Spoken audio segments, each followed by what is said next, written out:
नमस्कार शेतकरी मित्रांनो, रुपाली सूर्यवंशी या आमच्या यूट्यूब चॅनलवर आपल्या सर्वांचे स्वागत। आज आपण कृषी उत्पन्न बाजार समिती सोलापूर येथील कांदा बाजारभाव पाहणार आहोत। असेच रोजचे कांदा बाजारभाव पाहण्यासाठी आमच्या चॅनलला सबस्क्राईब करून सपोर्ट करा। सोलापूर येथे लाल कांद्याची आवक 17,287 क्विंटलची झाली होती।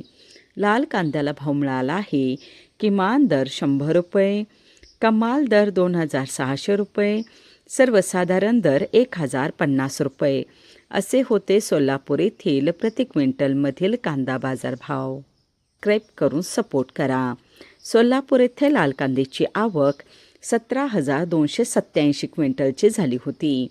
लाल कांद्याला भाव मिळाला आहे किमान दर 100 रुपये, कमाल दर 2,600 रुपये, सर्वसाधारण दर 1,050 रुपये असे होते सोलापूर येथील प्रति क्विंटलमधील कांदा बाजारभाव।